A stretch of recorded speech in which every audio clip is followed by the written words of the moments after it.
बिस्मिल्लाहिर्रहमानिर्रहीम। अस्सलाम वालेकुम नाजरीन, आप देख रहे हैं मेरा यूट्यूब चैनल कानून की दुनिया। मैं हूं एडवोकेट इजाज़ अहमद नवाब। नाजरीन, आज हम इस ऐसे टॉपिक पे बात करेंगे जिसके बारे में अवाम का एक बड़ा गलत और एक बड़ा ही बेबुनियाद जो नज़रिया है अदालतों के बारे में, पाकिस्तानी अदलिया के बारे में, वो मौजूद है। और ये एक हकीकत भी नज़र आती है, इंटरनेशनल सर्वे भी है, पाकिस्तानी अदालतों पर एक बड़ा इल्ज़ाम भी है। लेकिन आज मैं आपको साबित करके दिखाऊंगा जो पाकिस्तान के दो करंट वाक़यात और बहुत बड़े वाक़यात हुए हैं, उनसे ये साबित होता है कि ये जो इल्ज़ाम अदलिया पर लगा है ये बिल्कुल गलत है। और इल्ज़ाम क्या है कि पाकिस्तान की जो अदलिया है फ़ैसले करने में, इंसाफ करने में आखिरी नंबर पर है। इसकी हकीकत क्या है ये मैं आज आपको इस वीडियो में बताऊँगा।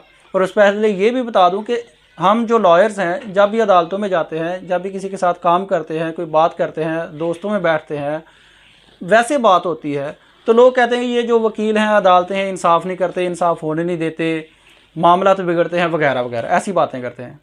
पाकिस्तान में इस वक्त दो ऐसे वाक़यात हुए हैं, दो ऐसी अक्रेंसेस हुई हैं जिससे ये ज़ाहिर हो गया कि ये बिल्कुल गलत इल्ज़ाम है। नंबर 1 पे है अरशद शरीफ शहीद का जो वाक़या हुआ, और नंबर 2 पे है इमरान खान साहब पे जो हमला हुआ। ये दोनों ऐसे वाक़यात हैं जो किसी से भी ढके छुपे नहीं है। पूरे पाकिस्तान में, बल्कि पूरी दुनिया को पता है, पूरी दुनिया को मालूम है। अरशद शरीफ शहीद साहब जाके कीनिया में कत्ल हुए, पाकिस्तान से जाते हैं दुबई में, दुबई से जाते हैं कीनिया में, वहाँ पे जाके उनके साथ अक्रंस होता है, वो कत्ल हो जाते हैं। जब भी कोई अक्रंस होती है, जब भी कोई मजरूब होता है, जब कोई इंजर्ड पर्सन होता है तो उसका सबसे पहले मेडिकल करवाया जाता है। और जब बंदे की डेथ हो जाती है तो उसका पोस्टमार्टम एग्जामिनेशन करवाया जाता है। पोस्टमार्टम एग्जामिनेशन क्या है कि जो डेड बॉडी होती है उसके सारे जो बॉडी होती है उसका मुआयना किया जाता है, अंदर से बाहर से, कि किस वजह से मौत हुई है, क्या क्या ज़रबात थी, क्या क्या नहीं थी। अरशद शरीफ शहीद साहब का पोस्टमार्टम हो गया। पोस्टमार्टम होने के बाद उनकी तदफीन भी हो गई।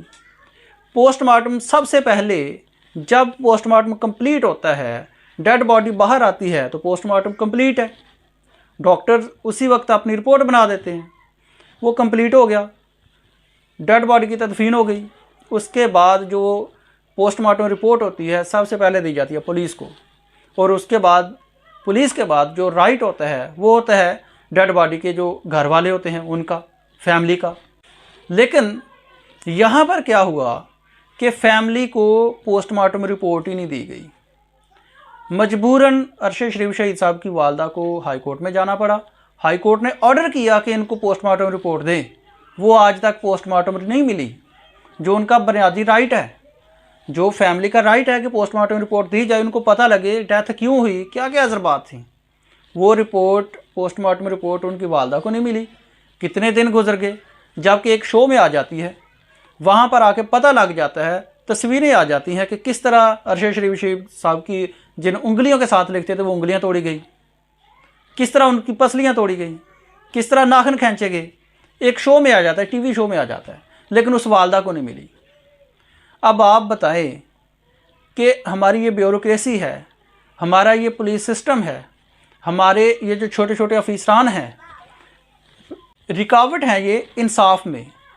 अगर ये रिपोर्ट घर वालों को नहीं मिल रही तो अदालत में क्या सच्ची रिपोर्ट जाएगी? क्या इस पर कोई यकीन करेगा? पता नहीं इसमें क्या क्या चेंजिंग्स होंगी, पता नहीं कौन अपने मकसद के लिए क्या क्या करेगा। तो कोर्ट में जाते जाते तो ये और बदल जाएगी। तो ये जो वाक़या हुआ है, ये जो रिपोर्ट घर वालों को ना मिलना, इतने दिन तक ना मिलना, हाई कोर्ट के ऑर्डर के बावजूद ना मिलना, इसने कई शकूक व शुबहात पैदा करने हैं।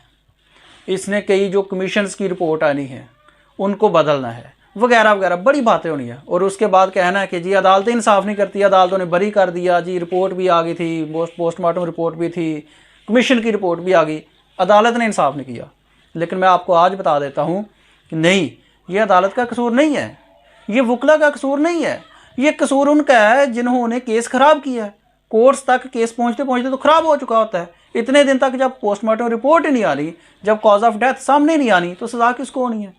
जो दूसरा अक्रंस हुआ, इंटरनेशनल जो एक high court, Islamabad high court ने कहा जी कौमी लीडर हैं इमरान खान साहब। अच्छा, इमरान खान साहब पर हमला हुआ। दुनिया में कोई ऐसा मुल्क, कोई ऐसा सफारतखाना, कोई ऐसा पढ़ा लिखा आदमी नहीं होगा जो इमरान खान साहब को नहीं जानता होगा। इमरान खान साहब पर दिन दहाड़े कातलाना हमला हुआ।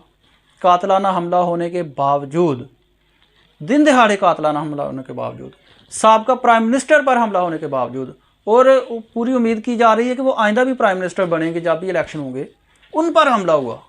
उनकी आज तक FIR ही नहीं हुई। FIR नहीं हुई, साबका प्राइम मिनिस्टर पर हमला हुआ और बाद में इल्ज़ाम आ रहा अदालतों पर, बंदे बरी कर दिए, बंदे नहीं पकड़े, इंसाफ नहीं मिला। जब प्राइम मिनिस्टर पर हमला हुआ, साबका प्राइम मिनिस्टर पर हमला हुआ, वो अपनी FIR नहीं करवा सके, ब्यूरोक्रेसी ने FIR नहीं होने दी, या जो भी ज़िम्मेदारान थे FIR नहीं होने दी। तो बताएं, ये तो जो पहले नंबर पर जो लॉ है FIR का कि यूं ही अक्रंस हो और कोई बंदा इतला दे, जैसी इतला दे हू बहू वही अल्फाज लिखेगा। जो मतलब SHO होता है, जो ऑफिसर होता है, सेक्शन 154 CRPC की कार्रवाई करेगा, मतलब FIR करेगा। जो अल्फाज बोले बाद में उस पर इंक्वायरी होगी, अल्फाज गलत हैं या सही हैं, इल्ज़ामात सही हैं या गलत हैं। गलत होंगे तो FIR ख़त्म, सही होंगे तो ज़िम्मेदारान को सज़ा। लेकिन यहाँ पर आज तक FIR ही नहीं हुई। वो एक मजबूरन सुप्रीम कोर्ट ऑफ पाकिस्तान को आना पड़ा, ऑर्डर करना पड़ा, फिर जाके FIR हुई, और वो भी एक बंदे के खिलाफ जो अंधों को भी नज़र आ रहा है कि इसके फायर से, इसके पिस्टल से, इसके हथियार से तो हमला हुआ ही नहीं, हमला तो कोई और हो रहा है। जो विक्टिम है, जो साहब का प्राइम मिनिस्टर है, वो कह रहा है कि जी इसके हमले से नहीं, मुझे किसी और ने हमला किया है, वो नाम बता रहा है, उन पर FIR ही नहीं हो रही। तो बाद में इल्ज़ाम आना है अदालतों पर। आप बताएं कि क्या इन दोनों केसेस में अदालतों का कसूर है? अदालतों तक केस पहुंचते पहुंचते तो ख़राब हो जाना है। कत्ल के केस में, इतने बड़े वाक़यात में, या कोई भी वाक़या होता है, बेसिक लॉ है कि जो बेनिफिट ऑफ डाउट है, benefit of delay in lodging FIR है, वो मुल्ज़िम को दिया जाएगा। जब कत्ल की FIR दिन दहाड़े वकूआ हुआ, इतना बड़ा वकूआ हो, और उसकी FIR इतने दिन नहीं हुई, विक्टिम की मर्ज़ी की FIR नहीं हुई, या विक्टिम ने जो इन्फॉर्मेशन दी है उसके मुताबिक FIR नहीं हुई, तो अदालतें क्या इंसाफ करेंगी?